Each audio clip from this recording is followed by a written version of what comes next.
Your son. Is it? After all the things you've seen and experienced in the Commonwealth? Think about it. In the vault, you had no concept of the passage of time. You were released from your pod and went searching for the sun you'd lost. But then you learned that your son was no longer an infant, but a 10-year-old boy. You believed that 10 years had passed. Is it really so hard to accept that it was not 10, but 60 years? That is the reality. And here I am, raised by the Institute, and now its leader.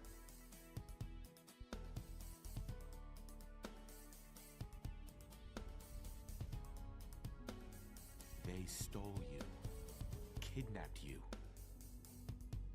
Wasn't right. Right, wrong, irrelevant. It was necessary. The Institute believed humanity's future depended on it. At that time, the year 2227, the Institute had made great strides in synth production. But it was never enough. Scientific curiosity and the goal of perfection drove them ever onward. What they wanted was the perfect machine. So they followed the best example thus far. The human being. Walking, talking, fully articulate, capable of anything. So the weird science experiments needed specimens. That's why they took you. In a manner of speaking. Yes. The Institute endeavored to create synthetic organics. The most logical starting point, of course, was human DNA. Plenty of that was available, of course. But it had all become corrupted. In this wasteland, radiation affected everyone. Even in their attempts to shield themselves from the world above, members of the Institute had been exposed. Another source was necessary. But then the Institute found me after discovering records from Vault 111. An infant, frozen in time, protected from the radiation-induced mutations that had crept into every other human cell in the Commonwealth. I was exactly what they needed. And so it was my DNA that became the basis of the synthetic organics, used to create every human-like synth you see today. I am their father.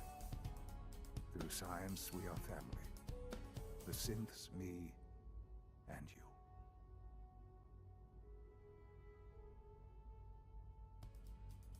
60 years. So much time. Wasted. I know. I know you must have questions. Please. Anything I can do to help you understand. Kellogg. He worked for you? Kellogg. He was an Institute asset long before I arrived here. It wasn't until I became director that I learned of all the things he'd done. What kind of man he was. He was a murderer. He killed your mother. Believe me, I am well aware of the atrocities Kellogg committed. I suspect there are many more we'll never know of. The Institute took advantage of Kellogg's vicious nature. I will freely admit that.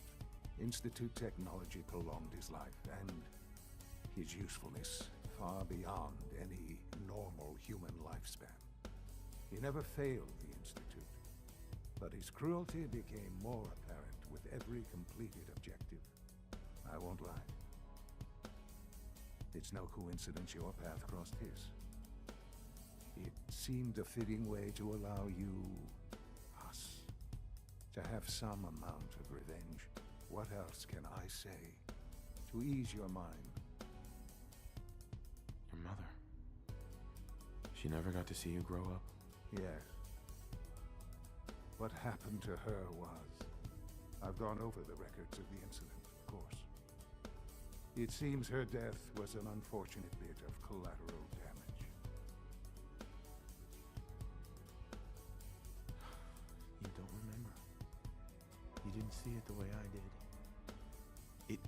brutal. Yes, I'm sure it was. Sadly, the world has become a brutal, unforgiving place. For many years, I never questioned who my parents were. I accepted my situation, and that was that. With old age comes regret. And asking what if more often. But what matters now is that you and I have a chance to begin again. What else can I say to ease your mind? I am glad to hear that. The Institute is now your home as much as it is mine. Please take some time, get to know it. Meet the people you'll be working with. You'll want to introduce yourself to the division heads. Dr. Fillmore in Facilities, Dr. Ayo in SRB, Dr. Holdren in Bioscience, and finally Dr. Lee in Advanced Systems. They've all been notified of your arrival, of course. Meet them, and then we'll discuss what comes